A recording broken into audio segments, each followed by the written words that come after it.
Oh, my God. How could it take that long? Zach just texted me and told me. You guys didn't hear him? You guys, all right. They say, as I mentioned, we don't have you. They don't have video or audio? Audio. Oh, well, my mic was muted. All right, anyway, so I got to start doing sign language.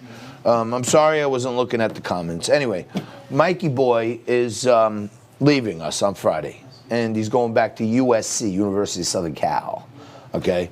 And all his friends on campus are going to hear that he was working and on air on this conservative Trumpian show. He's probably have the Black Lives Matter folks showing up at his dorm room or something like that. But, you know, everybody's flipping out now because Trump went down to Georgia last night. And, oh, by the way, the devil went down to Georgia last night, too. Joe Biden was there, sleeper, real snoozer, okay? Okay. And everybody's talking about how Trump won't give up on the legal fight. And this guy, Giannousis, was talking, Gatsianousis is talking about how, you know, no president has ever done this, and it's so terrible. And they're saying now that he called the Secretary of State of Georgia, okay, and they had this long call. And he's telling the guy, I want you to do a signature match. Why won't you do it? Like, if nothing is wrong, then why won't you do it? He's like, well, I don't know what you want to get out of it. What do I want to get out of it? There's enough votes to win. And if they're not there, then I lost. But I want to get a right count for once.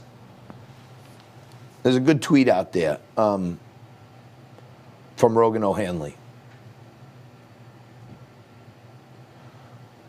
Call him DC Drano. He's good friends with my friend, Fog City Midge. President Trump is in charge of enforcing our nation's laws. Georgia's Secretary of State is likely violating criminal law with his abuse of office.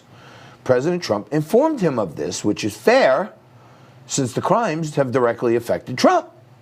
This is all legal, and it should happen. Okay.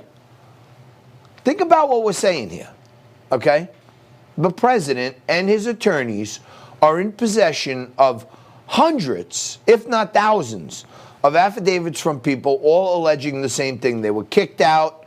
They weren't allowed to be in the counting rooms anymore. They were closed out at 10, and then hundreds of thousands and millions of votes came in between 10 a.m. and 4 a.m., 10 p.m. and 4 a.m.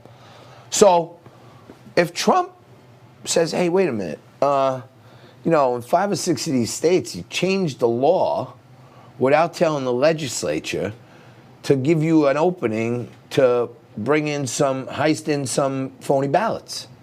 And I think that's what happened. And here's all my affidavits and everything else, so give me a count. But no, they got to make a big deal out of it.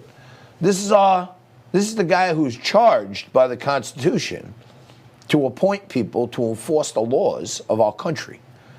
So if you're elected as Secretary of State, the president feels like he's been wronged or harmed, which he has been, him calling to remind you of what your duties are doesn't sound like anything illegal. I mean, maybe Nancy Pelosi and Adam Schiff for brains will, maybe they'll turn around and start a new impeachment process in the next 2 weeks before the inauguration so they could get him out of office fully. But that's what I would do. That's what you would do. Probably what anyone would do, to be honest with you. It's freaking crazy, man. And Mike, let me see GFX 18 when you get a chance. I'm talking all day today about how I'm believing more and more what I thought right from the very beginning. And let me tell you something. I got a gut. I've talked on this show many times that I have premonitions. I have detailed dreams that are so detailed that I wake myself up and scribble notes to myself. And then I text them to myself later on so that I can remember, wow, that was so crystallized. What was that? And then, so I have these powers. And like when someone's lying to me, my gut is telling me right there it's a lie. And they could pull out a paper, they could show me a tweet, a copy. I know. When I know, I know. And believe me, this is much to the chagrin of many people I'm friends with and do business with, because sometimes when the gut is off, I may throw something in the garbage and not even do a deal because my gut's telling me something. Maybe my gut was wrong, but usually, if I feel it in there, I smell a rat, I know what's happening. Nothing beats my gut, really. Not much, okay? But I know that this pandemic was foisted upon us by China as a deflationary move because they were in serious monetary trouble. All their people were going home to their villages for Chinese New Year, so it was the perfect time to launch it because they wouldn't lose money on production because they're already going to be closed for those 2 months, and they know it.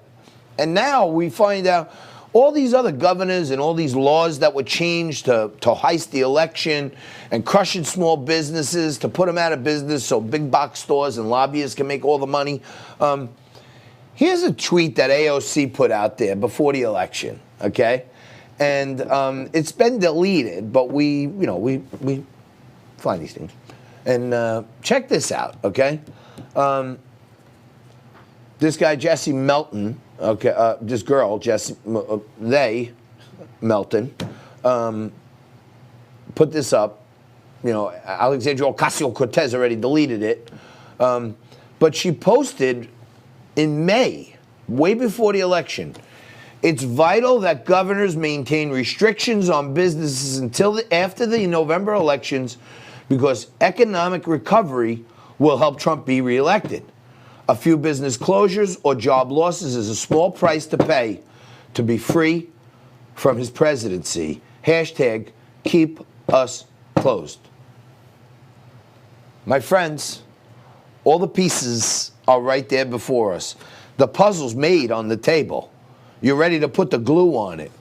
And they're still telling us that we're not seeing a finished puzzle, that there is no puzzle. I'm puzzled. Stick right there. Take a quick break. Back after this. Tequila Tuesday.